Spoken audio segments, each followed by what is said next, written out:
Yeah. So it is, losing money is not a great way to save tax. And I think that's one of the mental models that comes out of our industry that doesn't serve us well. So the way I look at things is using a framework that I learnt from a guy called Russ Harris, who's actually a psychologist and educator, and he really brought to he's the author of The Happiness Trap, and he brought to the public this type of psychological thinking called acceptance commitment therapy, or he's even written books about it for business world, calling it acceptance commitment training, because he's worried that people are going to get thingy about therapy.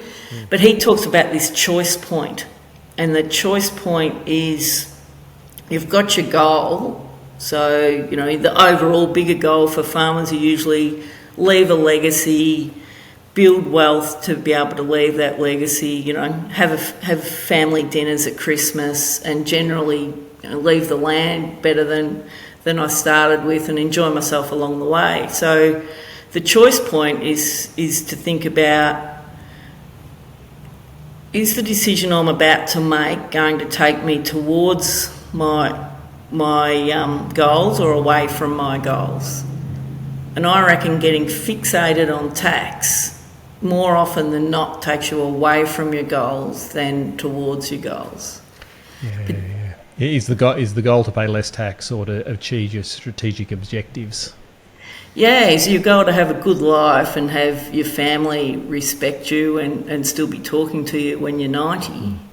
If that's your goal, then I reckon don't get hung up on tax, particularly, and this is more in your area than mine, but particularly when it messes with the ability to deal with succession, when people are worried about capital gains tax and those things.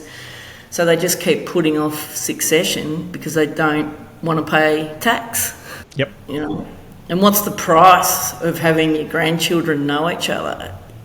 A $500,000 tax bill, I reckon, spread over a 50-year period is pretty cheap investment if those grandkids all grow up really respecting the legacy of their grandparents. Yep, I totally agree.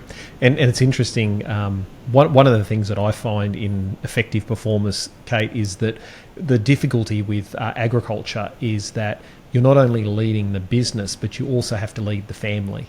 And that adds in a whole lot more complexity. So not only do you know how to be a good farmer or grazier, you've got to technically know everything. You've got to run the business, but then you've got to run the family strategically. So you're not only thinking about the cattle, the crops, the water, the interest rates. You've got to think about, well, how do I retire?